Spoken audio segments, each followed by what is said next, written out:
What's up, everybody? Welcome back to the Team to Beat Miami Heat podcast. My name is Amir. I got my boy Martel joining me today. Everybody already knows Martel. How's it going, Martel? What's up, man? Thanks for having me. No problem. So we're starting a new show together. So you guys obviously know us individually and from the Miami Heat Roundtable show with Ernest and with Trent, and then obviously with new special guests every single week. And so Martel and I were talking, and to give you guys more content, we wanted to create our own show together. And so this is going to be episode 1 of what we're going to call the Miami Heat Chronicles. And so for today's episode, Martel, we've asked our guests plenty of times about the Jimmy Butler extension, which is looming on July 7th. Jimmy Butler has 2 years left on his contract. Next year, he's going to be making $42 million. 2025, he has a player option for $48 million. With the extension, we're essentially adding one more guaranteed year, but that $48 million player option will be 55 million plus another year for 58 or 60 million dollars, because I think he's eligible for anywhere over 110 million to 118 million, somewhere in that range. And we know Jimmy wants it. Jimmy wants a max. Bernie Lee, his agent, said we're going to ask for that max on the first day it's available, even though Pat Riley said we haven't discussed it. We're planning on potentially not even offering it this summer. It might be next summer. So we haven't heard from you specifically what your thoughts are on the extension and how this scenario is going to play out. So if you were Mickey, if you were Pat, if you were Spo, would you be willing to give Jimmy Butler his full max extension, whether it's this season or next season? So, see, like, before we begin, though, guys, if you are on my channel, if you're subscribed to my channel, make sure that you guys go to Amir's channel, hit that subscribe button, hit the like button, comment. We're all doing this thing together. There's no way that you're going to subscribe to me and not subscribe to Amir or Trent or to Ernest. So, once you're done watching this video, his link will be in the description. His link will also be in the title. Make sure you guys go over to his channel and subscribe. So, when it comes down to Jimmy Butler, I think it really just comes down to him.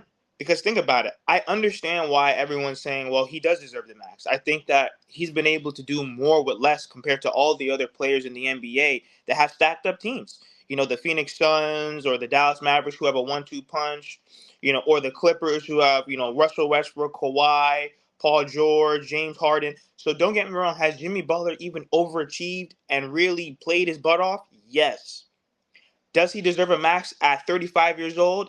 I don't necessarily agree with that, only because think about it.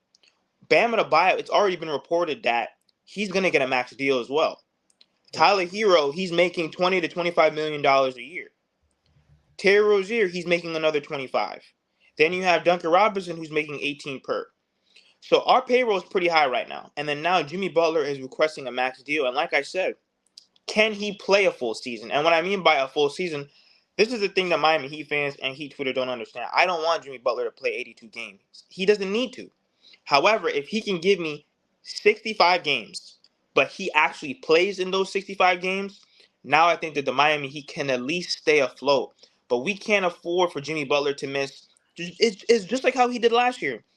Missed a bunch of preseason games. He missed a third regular season game for rest. It's like, my man, you were just off. How are you gonna? It's the third game of the season and you're already out for rest. And That's didn't the play the preseason, like you mentioned. Like, that's and the hey, foolish. did he play game 4? Did he play game 5? Did he play game 6? Yes. Like, you needed a rest. Like, you're a professional athlete. Like, come on, dude. This is the I hear you. foolishness that I'm talking about. If we're Yeah. gonna give this guy $50 million a year, you see what I'm saying? And you got to look across the NBA. Every single great team in the NBA counts on their best player. You know, Giannis cannot afford to miss multiple games throughout the year, or Luka, or Joel Embiid. You know, yes, he might not be available in the playoffs, but he plays in the regular season, and that's how he gets his MVP. And I'm not saying that he needs to be an MVP caliber player, but all I want for when Jimmy Butler's on the court, he tries. That's it. But it's hard for the Miami Heat to invest all this money into a player that pretty much gets hurt every year. He has the same lower body injuries, ankle, knee. So I understand where people will say, well, you know, we have to pay him because we didn't do it for Dwayne Wade. I hear them, but then at the same time, you have to think from the franchise perspective. Because think about it, this Jimmy Butler window is starting to close. I would say Jimmy Butler has max 3 years left. We still have to worry about Bam. We still have to figure out, are we going to keep Tyler Hero? Are we going to trade Tyler Hero? Jaime and Jovic, they're starting to be great, young players, but we got to also start building for the future. And if Jimmy Butler maybe could take a little bit less, just so that maybe the roster construction can work out a little bit better so that we can get other free agents and we can afford other trades, because like I said, out of the 5 players that we're paying at these max dollars, at least 2 of them have to go, just so that we can bring in and make a Dallas trade and get a guy like PJ Washington, get a guy like Daniel Gafford. This Miami Heat team lacks scoring, size, and rebounding, and it just can't be fixed through undrafted players and maybe one guy that we're trying to hit off in the draft. This Miami Heat team won championships when they had 3 good stars, or even if you just have 2 good stars. But even in the Dwayne Wade Shaq run, what did they have? They had high-level role players. We don't have high-level role players. Outside of Caleb Martin, we don't have any high-level. He's our highest-level role player. And sometimes he's really streaky. Sometimes he's not really putting out that high-level role player effort. So it's like, how can we really win at the highest level when we're paying Jimmy Butler and Bam Adebayo, Tyler Hero, Terry Rozier, Duncan Robinson, and when we have all these injuries? Yeah, we have quote unquote depth, but once you get to the big stage, you don't have the talent to compete with all those other talented teams. Yeah. I mean, outside of all that you mentioned, size, good rotational pieces, I guess back in the 2000 like 10s to 15 or 16 range, that's more, or maybe even later, maybe 2018, it was more so like the era of the big 3, and it's kind of shifting back to a two-star system as we're kind of seeing right now.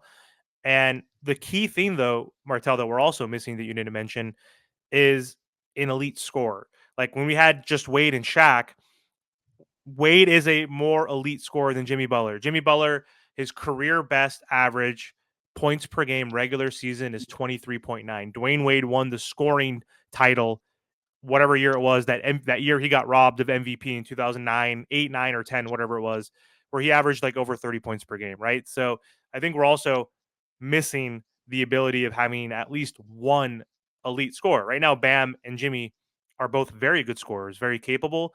Jimmy obviously elevates his scoring because he tries harder in the playoffs essentially and it puts up more attempts, more aggressive. But even still, he's only averaging like 25 points per game, like in the playoffs. He jumps it from 21 to 25, which is fine, but it's not as substantial as what you need. What you see, what Luka's doing, Kyrie's doing, even Jason Tatum, Jaylen Brown, Jokic, like you name any star, like on these teams right now, they could score. So I think scoring is an issue. So what do you think Miami Heat's plan? Well, we know what Miami Heat's plan A is because we need scoring also to help us, right? We need that. We do need that third star at this point, and specifically a scoring star. And so Donovan Mitchell is everybody's plan A this offseason. So it's not realistic that we can get him. It's possible, but he might resign. Indications are showing that he might resign. He got his coach basically fired because he didn't like him, right? So that's one sign that he's going to move towards probably signing this extension. What do you think Miami Heat's plan B should be, in your opinion, if we're not able to sign Donovan Mitchell? And regardless if we give Jimmy his extension or not, like let's assume Jimmy's going to be on this roster. Who's that third star we can add to help us potentially get back into contention? Well, my biggest thing, like I know that a lot of people, say star this, star that. I think, Donovan Mitchell is great. He's ideal. He's a scorer that the Miami Heat need. He fits both windows with Jimmy and Bam. But then we also can't sit around all offseason like how we did last year and hope and pray for Dame and then it slips through the cracks. So at the end of the day, unless, Bam Adebayo knows for a fact, hey, listen, Donovan's going to push his way here, I'm willing to hold out on that. But it's still not a guaranteed. And this roster, and, it desperately needs upgrades all over the place. So if it's me, my plan B would definitely be DeJounte Murray. I think they should have gotten him instead of Terry. I do like Terry, but DeJounte Murray, he's younger, he's athletic, he's a scorer, he's a great defender, and he's a better fit next to Tyler Hero. And I think if you're able to get DeJounte Murray, you don't necessarily have to trade Jovic. You don't necessarily have to trade Jaime Jaquez Jr. You might just have to trade Tyler Hero, and then you can have Duncan Robinson start. So I just think that DeJounte Murray, he's a better fit. But overall, if we can't get another quote-unquote star, I just want high-level role players around my best players. I don't necessarily need a bunch of, Kyle Kuzmas and all these, very expensive guys. But Just players that complement Jimmy, Bam, and Tyler. If Jimmy Butler lacks scoring and if Bam Adebayo lacks 3-point shooting, they need to put a four next to Bam that can help them out. If Tyler Hero lacks defense, they need to put a more of a defensive-minded point guard next to Tyler Hero. Those are some of the things that I wish that they would have done over the past 2 years, but we just can't sit around and hope and pray for Donovan Mitchell. We got to have a plan B, C, D because we're kind of over 7 when looking for the stars. Yep. So do you think though adding DeJounte with, let's say, Terry, because you said most likely we would have to trade Tyler. I don't know how many draft picks. I know the Hawks wanted 2 picks for him, so I don't know if that's still going to be the cost. But um, who knows? If we're not willing to give 2 picks, maybe we would have to give up one of Jaime or Jovic. Let's say we give up Jaime, just per example. So Jaime, Tyler, maybe in a first round pick can do it. Do you still think that backcourt of Terry and DeJounte can help us contend? Do you think it's going to mesh better essentially than the Tyler Terry backcourt? Because we saw it not working out too well because they're pretty much prototypical like type players. They're very similar. But we didn't see a large enough sample size with Tyler and Terry, right? To throw it out the window completely. But do you think it's a better fit with DeJounte and Terry in the backcourt? Yes, because when you think about the NBA right now, and it's kind of like what you said, they're going back to more of a two-star method with great role players around them. So what I mean by that is like you can't have multiple players in your starting lineups that have weaknesses. It's like the Boston Celtics or like the Denver Nuggets or the Mavericks. You can't have two guys that just can't play defense. And we're undersized on top of it. So you have Tyler Hero and Terry, who they're not the best defenders, and then you have Haywood Highsmith at the four, who's not even a big four by any means. So right off the bat, you already have three liabilities, and then Jimmy and Bam, they're really not the best scorers. Yeah, they can score the ball, but they're not going to be able to generate enough offense because think about it, they're going to take Tyler out the game. Yeah, Terry's there, but like it was kind of like unfortunate how he got injured, but you just can't afford to have too many liabilities on the court at one time, especially in a starting lineup. So I think like it doesn't matter who we get, we just need better fits on this roster, and we can't have multiple people that do the same thing. We need switchability, we need versatility, and we need guys who can defend and guys who are athletic and who can compete at a very high level. I understand the whole undrafted thing, and that's great, but they have a certain ceiling. We need guys with switchability. We need guys with versatility. 100% agree with all of that. And I don't want to get my hopes up this offseason, just like we did last offseason with Damian Lillard, but moves are going to happen. There's going to be some change, as Pat Riley said. We don't know if they're going to rip this team apart. Perhaps it's unlikely that they will. It's unlikely that they're going to get a superstar or even a DeJounte Murray or even a Trey Young or whoever is speculated to be, on the trade block this offseason. But there will be changes. It's going to be an intriguing offseason for the Miami Heat. Obviously, there's a lot of dates we need to look out for. July 7th is when players are eligible for their extensions. So that's going to be a big catalyst for what direction we're going to go. And then free agency is also, begins in July. So we're going to have to see who we can replace because we know there's going to be a few players on the roster that are going to walk, and players potentially are not going to pick up their option, like a Thomas Bryant. Kevin Love, I'm assuming, probably will. Jay Rich probably will, but who knows? You never know. So we might have anywhere from 2 to 4 roster spots that we're going to have to fill with no money. So either way, there's going to be some sort of changes. They might not be drastic, which I'm sure a lot of Heat fans will be upset about because they seem to desperately want big changes on this team, but we'll see. But anyway, thank you guys for watching the first episode of the Miami Heat Chronicles. I hope you guys enjoy this format where it's just Martel and I. Martel's going to be recording some episodes as well on his channel. So don't forget to go to Martel's channel and subscribe. You can find him at the Miami Heat Zone podcast. So thank you guys so much. Hope you guys have a good one.